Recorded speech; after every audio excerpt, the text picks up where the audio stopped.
cette deuxième édition des expertises croisées de l'Institut de l'Océan avec comme thème l'Arctique, un océan du 21e siècle, point d'interrogation. La premier épisode que vous pouvez consulter en ligne sur la chaîne YouTube de l'Institut ou sur son site internet avait accueilli Miko Meret qui nous a fait un panorama de la géopolitique de l'Arctique et Marie-Noëlle Housset qui, elle, avait développé les aspects d'océanographie physique de l'Arctique. Aujourd'hui, nous avons la chance d'accueillir deux nouveaux intervenants, Romain Troublé puis Denis Mercier. Romain Troublé, directeur général de la Fondation Tara Océan, président de la plateforme Océan et Climat, formé à la biologie entre ces murs, à la Sorbonne, puis passé par HEC. Il a eu la chance d'être régatier sur la Coupe de l'América et il a une longue expérience de l'Arctique, d'abord dans la logistique polaire en Sibérie, et puis avec Tara, puisque Tara, et il nous reviendra là-dessus, a dérivé pendant 500 jours dans l'océan Arctique, passé par le 89 Nord en 2007-2008 et a fait le tour de l'Arctique en 2013 par les deux passages. Et Tara est donc le seul navire français à avoir pu effectuer des recherches en Arctique russe à ce jour. Voilà, donc je vais lui laisser la parole pour 1 heure, questions comprises. Et ensuite, c'est Denis Mercier qui, en distanciel, interviendra sur la géographie de l'Arctique. Bonjour à tous, merci Amiral, merci de m'accueillir aujourd'hui. Alors moi, on m'a demandé de vous raconter des histoires, une histoire de l'Arctique. On a déjà abordé des aspects géopolitiques la semaine dernière, il y a quelques temps, avec Mika Amered. Il y a eu Marie-Noëlle Housset, qui s'est intéressée à l'océanographie physique, dont Sorbonne d'ailleurs est un des pionniers en Arctique aussi aujourd'hui en France. Et donc je vais vous parler un peu de l'Arctique et mon intérêt pour l'océan, bien sûr, l'Arctique, mais j'ai mis un nouvel océan désertique, le nouvel océan parce que la glace que vous voyez sur cette image va révéler un océan dans les décennies qui vont venir. Et donc un nouvel océan va apparaître, si je puis dire. Et puis désertique, puisqu'on a, avec Tara, et dans mon passé, moi, avant que je m'occupe de Tara, j'ai passé beaucoup de temps en Sibérie et ailleurs en Arctique. Et j'ai coutume de dire qu'il n'y a pas un Arctique, mais vraiment plusieurs façons d'aborder l'Arctique de ces différents pays qui le bordent. Alors, vous connaissez tous, on connaît tous cette courbe, ça ne marche pas, ça, c'est parce que ça peut être celle-là. Bon, on change. Vous connaissez tous cette histoire du climat, on ne va pas la répéter 15 fois, elle a déjà été dite, tout le monde la connaît maintenant, c'est dans les livres d'école.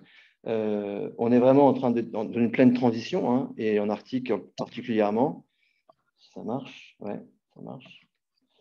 Comme vous pouvez le voir, c'est la glace ça représente la surface de la glace de mer en Arctique, de la banquise, au mois de janvier à gauche jusqu'au mois de décembre.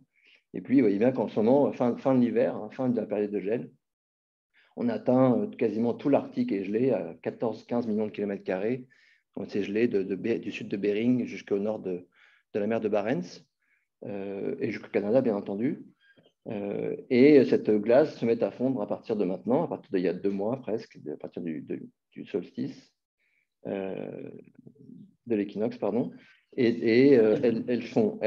En bleu, vous avez la surface de glace moyenne en Arctique mesurée en années 80-2010 et en rouge les 30 dernières années.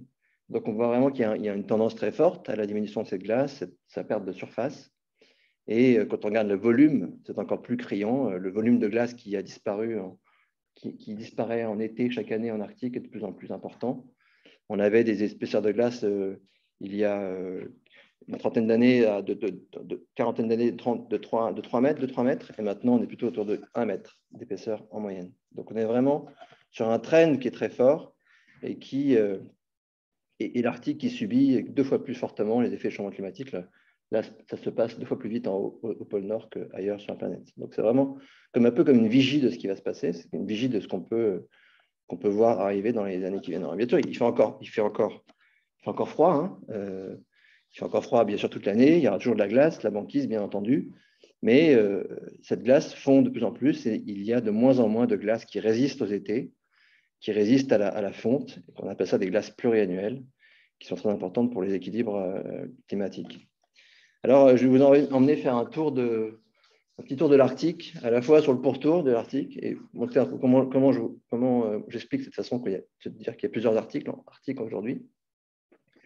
En 2013, on est allé avec Tara dans le cadre de la mission Tara Océan, qui a été menée de front par le CNRS avec la Sorbonne, avec beaucoup de chercheurs de l'université d'ailleurs.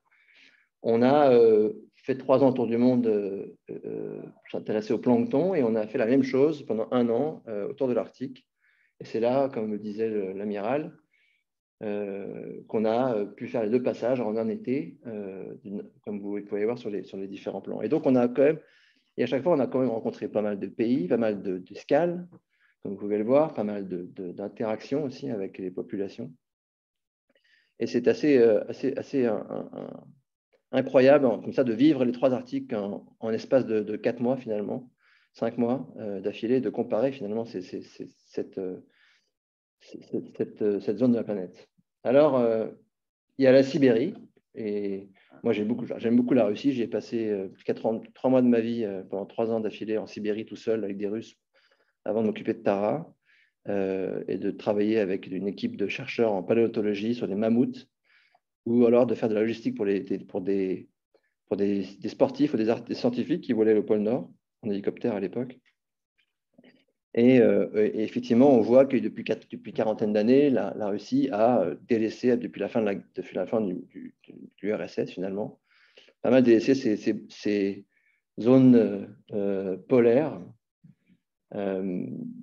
qui sont où il y a des petits settlements, hein, il n'y a pas de route bien entendu, hein, mais il y a des bases comme ça qui sont reliées par pont aérien et par les rivières et la mer et l'Arctique par bateau l'été, mais où il fait moins 52 l'hiver, moins 52 même au mois de mars, comme c'est cette photo.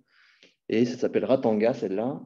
C'est un avant-poste, puis d'atterrissage de secours pour les avions de ligne qui font Europe-Tokyo, mais aussi toute une activité qui, à l'époque, était très, très intense et qui c'est de moins en moins intense. Alors, ces zones-là, elles sont très sous contrainte aujourd'hui. Hein, vous voyez, des gros bâtiments qui sont posés sur le permafrost, sur la pergélisol, pardon, à tel point que on voit à l'œil nu des bâtiments qui commencent à complètement onduler, parce qu'en fait, finalement, ce pergélisol est en train de perdre de sa solidité. Hein, quand vous creusez sous Ratanga, il y a des caves où on stockait des mammouths congelés qu'on trouvait en Sibérie, dans la toundra.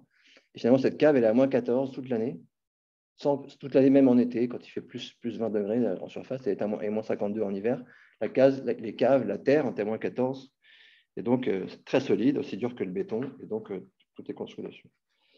On a d'autres endroits qui sont peut-être plus connus, comme Pevek, qui est le dernier port de la Russie arctique à l'est, avant le détroit de Bering.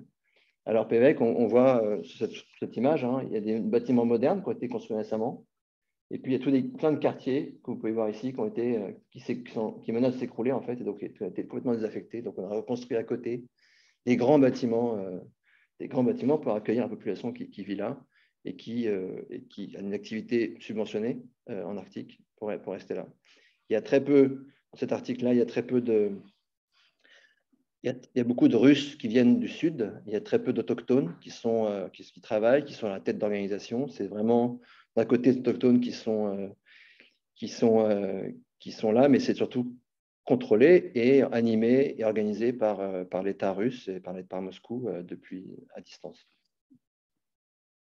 Puis, je parlais de l'érosion du pergélisol, mais en fait, ce qui apparaît aujourd'hui, c'est assez surprenant, c'est qu'avec l'érosion en cours et le pergélisol qui dégèle, en fait, on voit apparaître sur le bord des rivières, en toute la toundra, comme ça, naturellement, des bouts de défense de mammouth qui émergent du sol, relâchés par la glace du terre gelée, quoi. Et donc, on en trouve beaucoup. Je crois que la Russie en exporte 30 tonnes par an d'ivoire de mammouth vers la Chine,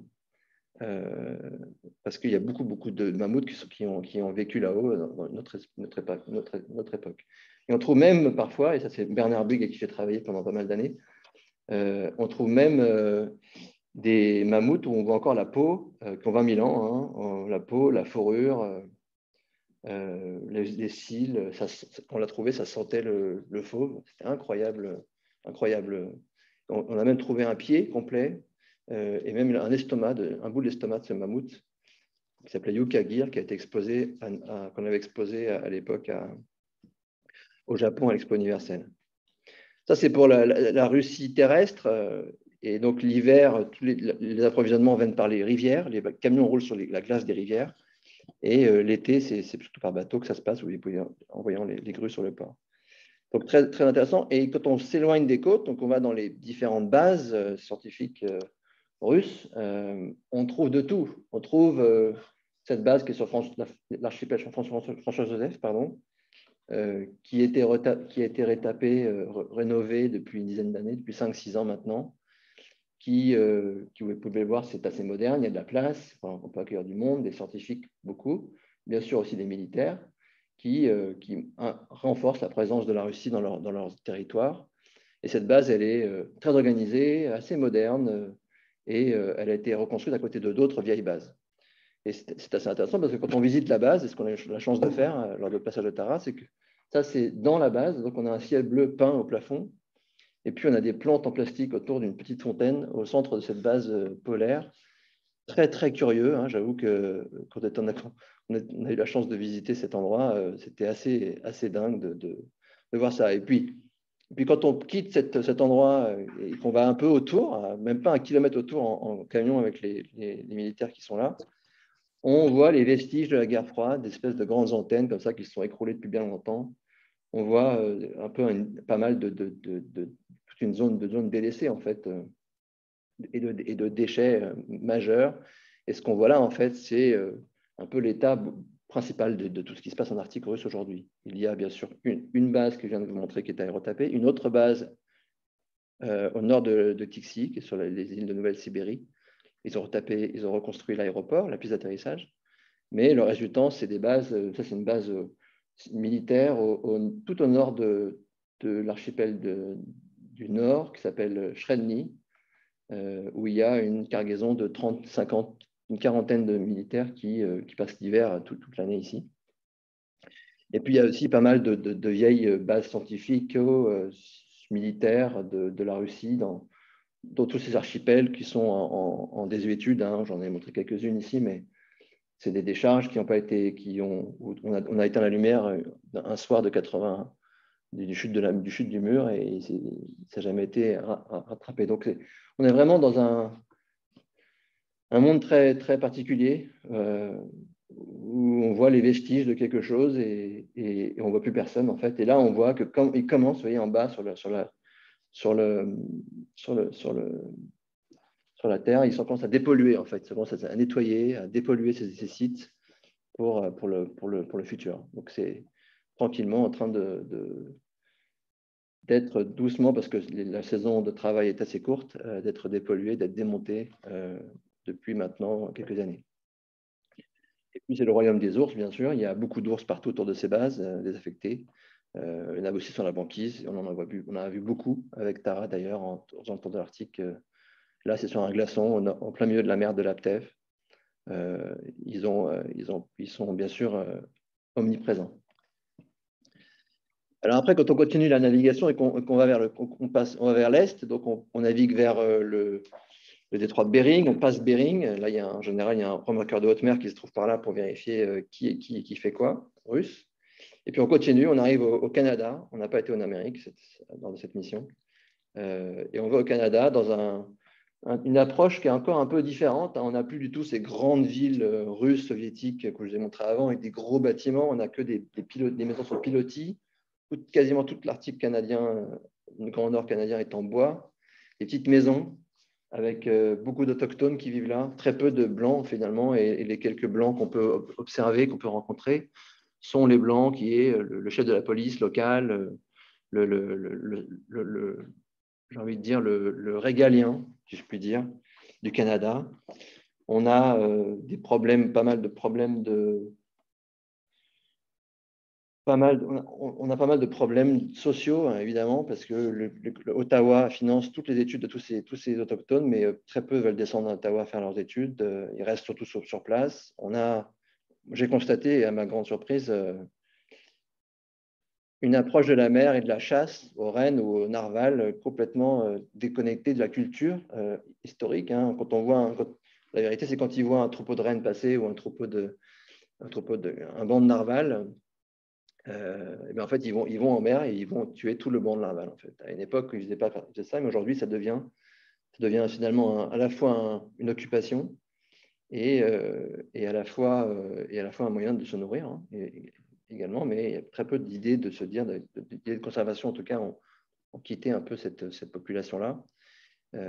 Et j'avoue que on était allé à Arctic Bay, à Pond Inlet, à Tuktoyaktuk, qui sont des petites bourgades comme ça de l'Arctique. Et à chaque fois, c'était un peu le même constat.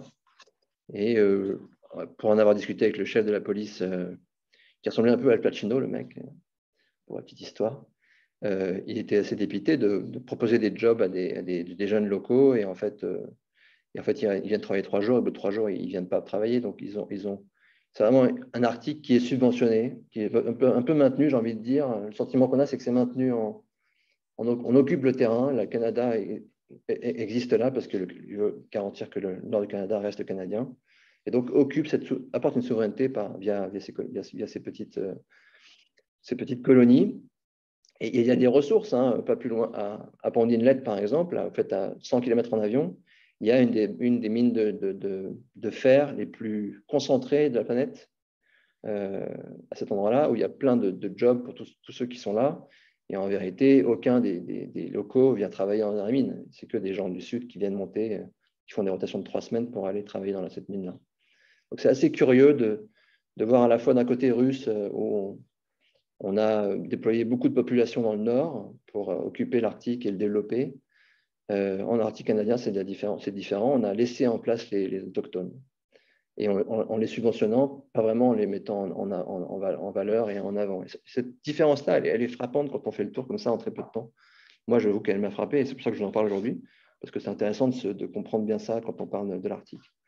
Alors, bien sûr, ils ont le passage du nord-ouest. Je ne sais pas si vous connaissez un peu, mais je vais essayer de faire ça comme ça. Voilà. On arrive de la Russie par là. On passe ici. On a le choix d'aller au nord ici, mais souvent c'est bloqué par la glace. Donc, il y a un canal qui s'appelle le détroit de Bellot qui passe ici, qui fait la largeur de Suez, naturel, hein, qui n'a pas été travaillé, qui permet d'aller dans le détroit de Lancaster et de sortir du nord-ouest par là. Et donc, le détroit de Bellot, c'est que vous voyez à droite, là, c'est la largeur du détroit de Bellot. Ce n'est pas du tout large, mais suffisamment profond pour passer. Et heureusement que le détroit était libre parce qu'au nord, on avait été retardé par la glace au nord de la Sibérie. Et on passait beaucoup de temps à faire de la science aussi, donc beaucoup de stations ont été faites à ce moment-là. Et on a pu passer par là juste avant la fin. Et juste après qu'on ait passé ce détroit, la mer s'est mise à geler. Et le dégroseillier, qui est un des principaux brise-glaces canadiens, c'était la dernière rotation pour partir de l'Arctique avant l'hiver. Et on a pu avoir la chance de le suivre comme ça dans la glace pendant 350 000. Voilà. Et puis, c'est là aussi où on retrouve un article différent, c'est qu'on trouve des icebergs. Hein. En Sibérie, il y a très peu d'icebergs. Hein. En Sibérie, la côte est très, très plate, la toundra est très plate. Il y a très peu de glaciers, à part sur les îles François-Joseph. On trouve très, très peu d'icebergs, beaucoup de grelins, mais très peu d'icebergs comme celui-ci. Ça, c'est ce qu'on voit quand on sort du passage du nord-ouest, des gros blocs de glace qui nous emmènent vers le Groenland, où là, il y a de plus en plus de blocs de glace, d'énormes icebergs qui viennent de l'Inland 6 groenlandais. On a un tout autre paysage, une toute autre aussi population, et c'est ça qui a clôturé. Alors, on voit des trucs comme ça en mer de Baffin. Il y en a beaucoup, il y en a partout. Ils viennent tous, quasiment sans exception, du Groenland. Qui vèlent beaucoup de ces gros morceaux de glacier qui les détachent de la continent. Voilà, et quand on a passé ces détroits-là, on a fait le tour de l'Arctique, on est content, on a tout le temps qu'on veut pour rentrer en Europe après. On n'a plus besoin de se presser, et j'avoue que c'est assez plaisant. Et alors, quand on arrive au Groenland, on a toute autre façon. Il y a des taxis déjà. Rien que ça, c'est un signe quand même. Hein. il y a des taxis, il y a tous les bâtiments sont construits sur la roche, il n'y a rien sur la terre, ils ont tout construit sur la roche, et ils ont développé ça. Le patron de la police est un Groenlandais, le patron de la grosse usine de traitement de crevettes est un Groenlandais. Il y a vraiment une intégration totale des Groenlandais dans leur pays, dans le management de leur ville, de leur société. Ils sont 55 000, 60 000, je crois, aujourd'hui, en population, les Groenlandais. On observe des maisons tout à fait normales qui sont vraiment à chaque fois, comme je vous l'ai dit, implantées sur la roche. Le Groenland est un gros rocher, hein. Il y a très peu de terre finalement il y a peu de terre qu'il y a couvert de glace. Et donc au bord de la mer, il y a beaucoup de rochers, c'est là-dessus qu'on monte. Et puis il y a surtout une activité de pêche qu'on n'avait jamais vue avant. Il n'y a pas de pêche, très peu de pêche en Russie, en nord de la Russie. Il y a très peu de pêche au Canada, vraiment très peu. Et là, il y a une énorme flotte de pêche. Il y avait dans le port 100 bateaux de pêche, petits, des plus gros, et qui pêchent au large de Ilulissat, cette petite bourgade que je vous montre aujourd'hui, qui pêchent énormément de crevettes qui sont exportées en Danemark et en Europe ensuite, qui pêchent énormément de poissons. Cette zone est très très riche en plancton et donc en productivité pour la pêche. Et puis le paysage est complètement différent de ce qu'on a vu avant. On a des falaises énormes, on a ce Groenland qui est gigantesque, qu'on mange pendant des jours. C'est vraiment une chose très, très, très différente. Et ce projet était venu clôturer Tara Océan. On avait mené, je crois, une 50aine de stations en Arctique, en Russie, bien sûr. On aurait pu mesurer la radioactivité en Russie si on avait voulu. On l'a su trop tard, on l'a su 4-5 jours avant de partir. On a pu mesurer la radioactivité dans les échantillons collectés. On aurait pu on avait une totale coopération avec l'université le Cherchov Institute of Oceanology de Moscou, avec l'Académie des sciences, avec l'État russe même. Le président Poutine devait d'ailleurs rejoindre le prince de Monaco à bord de Tara, à la base que je vous ai montré, la base moderne que je vous ai montré au début, c'était prévu dans l'agenda. Donc on a eu toutes les portes ouvertes pour monter ce projet et faire ce qu'on a fait. Alors on a fait le tour de l'Arctique et puis et donc on va quand même parler de l'océan, hein. L'océan Arctique en devenir, j'aime bien dire ça parce que cette glace polaire, aujourd'hui, le foncé, c'est ce qu'on a chaque année qui ne fond pas, qui résiste à l'éclé. On appelle ça le Summer Ice Pack. Cette zone de glace, elle résiste à l'été comme ça, et l'été et l'hiver, tout regèle, comme je l'ai déjà dit. Mais cette zone de glace, elle est poussée par les vents dominants, cette épaisseur de glace d'1 mètre d'épaisseur, hein. Et donc elle traverse l'Arctique à peu près à 5 ou 10 km par jour, en moyenne. Tara a traversé l'Arctique, a fait 10 km par jour en moyenne, en distance parcourue. Parfois en faisant des zigzags, parfois en faisant des cercles.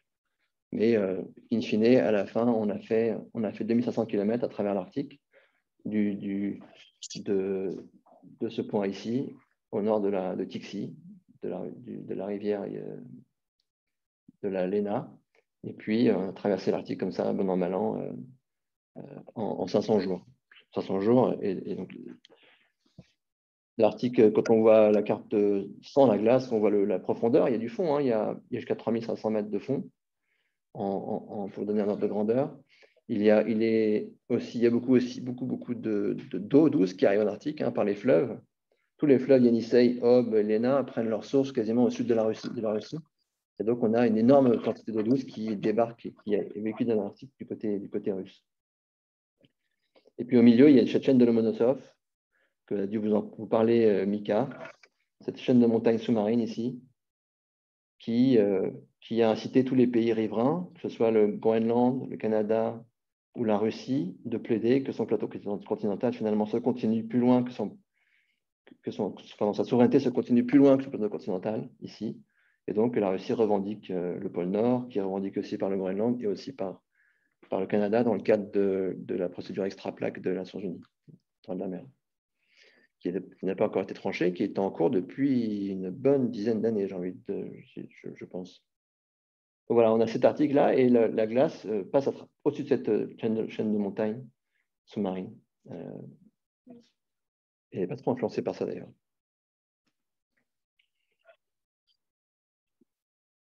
Ça, c'est pour vous montrer ce que j'ai déjà expliqué, mais c'est rien de très différent, hein. Vous connaissez, l'Arctique est tout gelé tout l'hiver, et puis en été, ça c'était quand? C'était en 2012. 2012, c'est le record de fonte de la glace au pôle Nord, en été, où on a vraiment eu une perte très forte de glace, qui était principalement due à une énorme tempête qui avait cassé toute la banquise en plein mois de juillet. Une tempête qui se trouvait, qui est allée se positionner ici, et qui est resté là avec beaucoup de chaleur et beaucoup de vent pendant 2 semaines ou 3 semaines. Ça avait complètement perturbé. En général, elles ne montent pas si nord, les tempêtes, parce que la stabilité atmosphérique est telle ici en anticyclonique que les tempêtes ne rentrent pas et elle devient de moins en moins solide, en fait, cette stabilité. Et cet océan, il est recouvert de glace. J'aime cette photo parce qu'elle vous montre de l'eau libre. Ça, c'est de l'eau libre. En fait, comme il fait moins 50 dehors, moins 30, il y a de faire moins 30 dehors. En fait, elle fume, elle s'évapore. Et là, vous avez une fine couche de glace que jaune. Ici aussi, c'est de la glace. Et c'est là-dessus qu'on déposait des skieurs ou des scientifiques il y a une vingtaine d'années qui voulaient marcher jusqu'au pôle Nord. Ils partaient avec ces hélicoptères russes très connus, les Mi-8. On les déposait sur la glace pour qu'ils continuent leur périple tout seuls. Et alors, cette glace, elle est lisse. Et en fait, c'est comme des tectoniques des plaques, comme des montagnes. Hein. Quand elles se rencontrent, elles font des montagnes comme ça, de monticules. Alors, avant, c'était des grosses montagnes qui faisaient jusqu'à 7-8 mètres de hauteur, des ridges, ça des pressure ridges, des crêtes de compression. Aujourd'hui, c'est plus petit, la glace est moins épaisse, donc elles sont beaucoup plus petites, elles font entre 1 et 2 mètres de hauteur, parfois 3 mètres. Il y a 500 jours de nuit, il y a 6 mois de nuit polaire. Et ça commence par ça. Quand on va en Arctique, à chaque fois, on commence par la nuit polaire, d'entrée de jeu, on met tout le monde d'accord. Et 6 mois de jour permanents, comme l'Antarctique à l'inverse. Et si on regarde un peu comment on va en Arctique, au niveau scientifique, au niveau de l'exploration, hein, depuis 1893, le premier bateau à avoir vraiment passé du temps et sorti de la glace, c'est le Fram de Nansen, qui a dérivé pendant 4 ans, lui, 3 ans et demi, entre la même route que Tara, entre le nord de la Tixie et le nord de l'Europe. Il a été suivi par d'autres campagnes, le Sedov, qui ont été un bateau, des brise-glaces qui sont mis dans la glace pendant quelques temps, pour aussi dériver.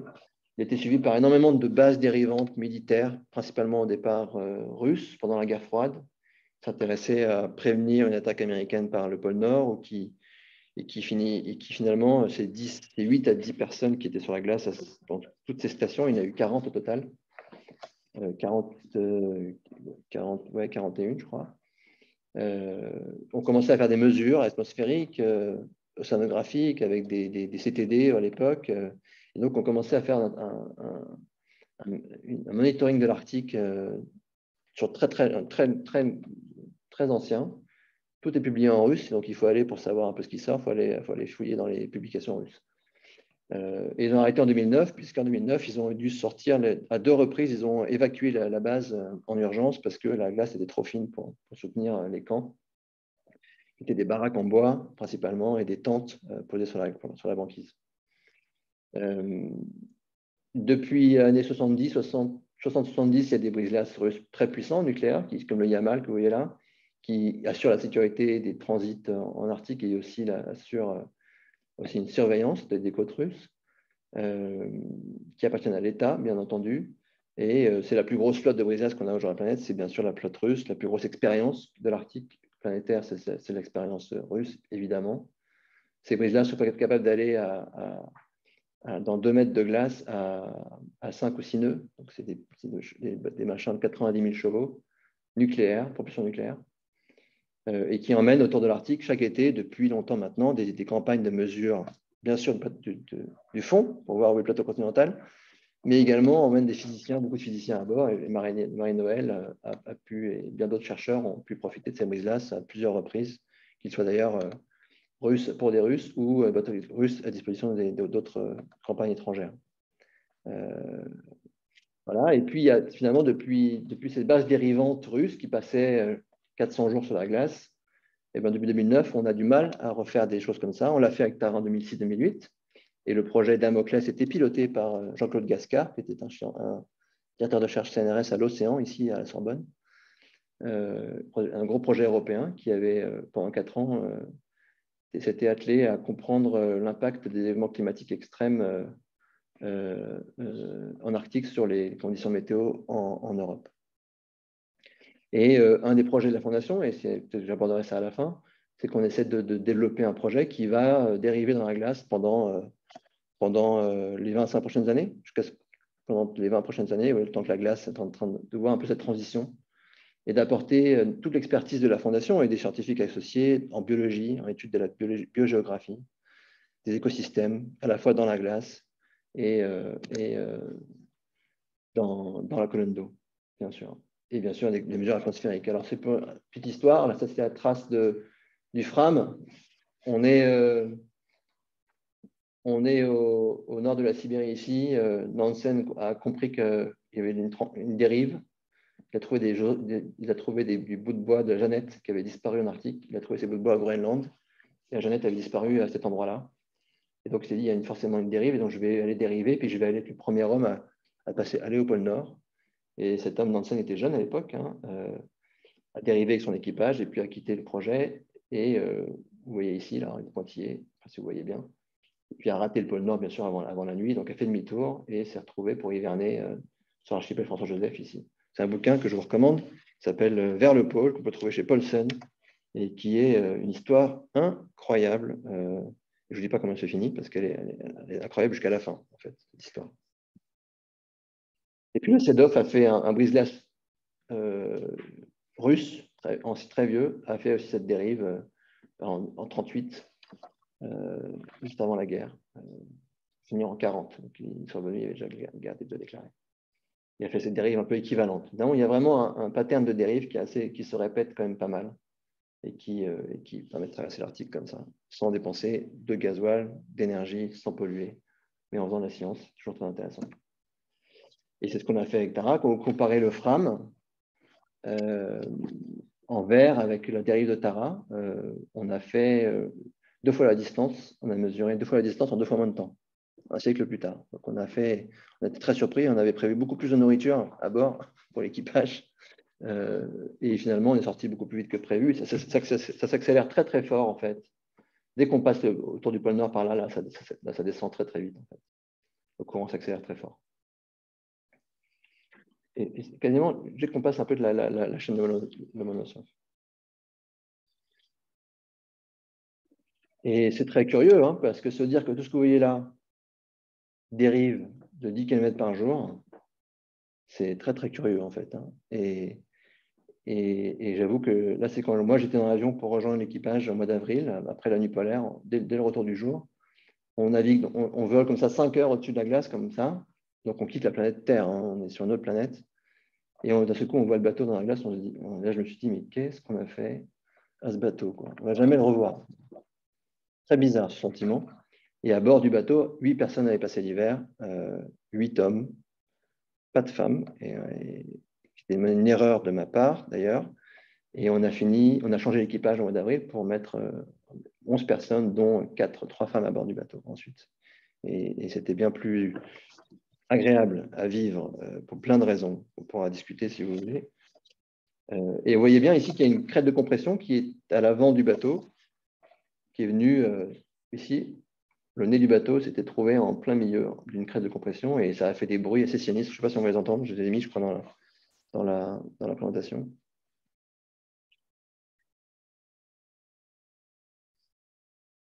On doit les entendre, je pense. Et ça arrive une fois par mois.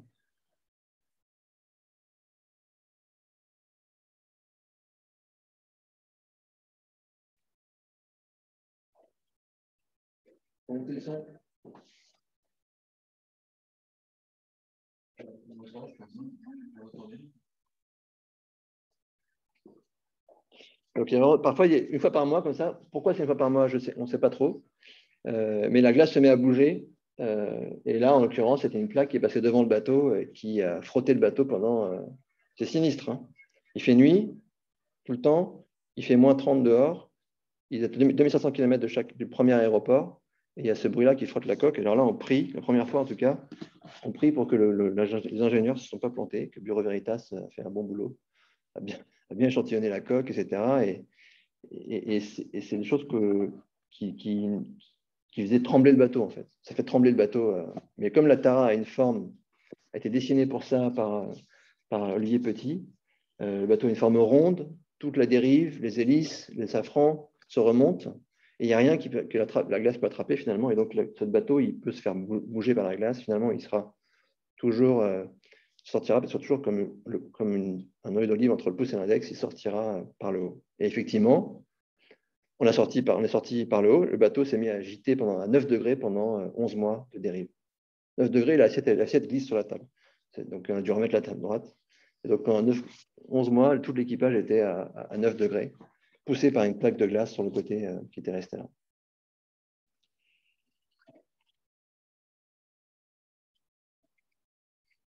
Dommage quand même à la SNSM, parce qu'on était loin quand même, on aurait pu appeler au secours à la SNSM, mais je ne pense pas qu'elle serait venue le chercher.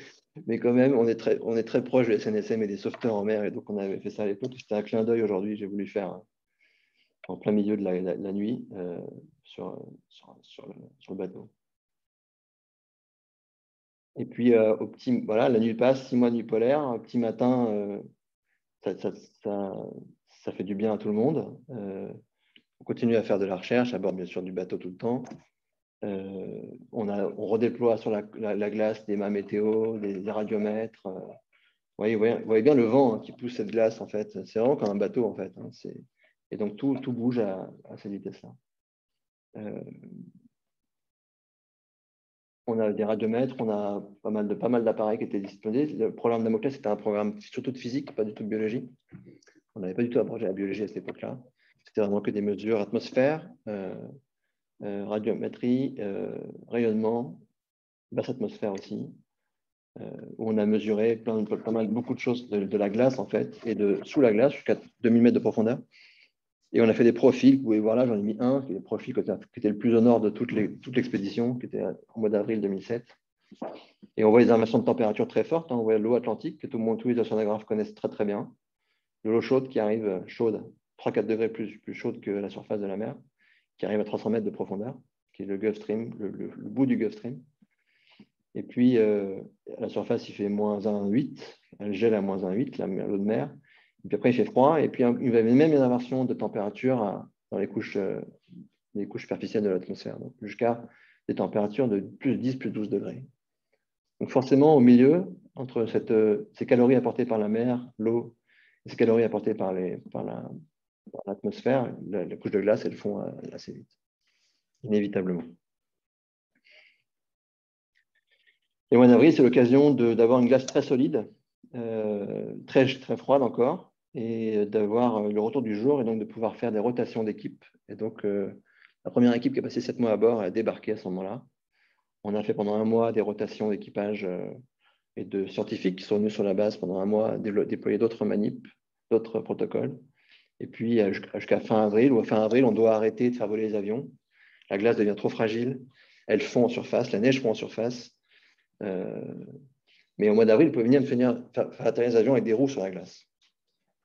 Les Russes font atterrir des Antonov 3, comme celui-là, avec des roues, chaque année au mois d'avril. Ils créent une base qui s'appelle la base Barneo, qui en général à 1 degré du pôle Nord, et qui va changer les équipages, de faire venir aussi des politiques, aussi aujourd'hui c'est des touristes qui viennent avec ce projet-là. À 40 000 $ le ticket, ils viennent passer 2 jours au pôle Nord. Et puis, plus on va dans le mois de mai et juin, en fait, la glace, l'eau de mer gèle, l'eau de mer en surface fond. Pardon, la neige en surface fond, déformation. La neige en surface fond, là, au dune, il est debout sur la banquise, hein, mais la neige a fondu en surface, et donc on a des flaques de fonte, comme ça, partout. Certains qui sont pas plus profonds. On croit que c'est profond, en fait, mais en fait, c'est la glace en dessous. Et on a ça partout autour du bateau, partout autour de l'Arctique. Et donc, c'est ce qui contribue notamment à ce fameux albédo. Hein. On passe d'un albédo qui réfléchit 90% de l'énergie solaire et des rayonnements qui est la glace, à un albédo qui absorbe 90% de l'énergie solaire, qui est l'eau de mer foncée que vous pouvez voir là. Donc, on a aussi un bilan radiatif très, très différent l'été et l'hiver, en tout cas en début d'été et en fin d'été. Et c'est bizarre, on ne sait jamais trop si c'est solide, en fait. Donc, c'est assez flippant de marcher comme ça sur l'eau. On ne sait jamais trop si ça va tenir ou pas.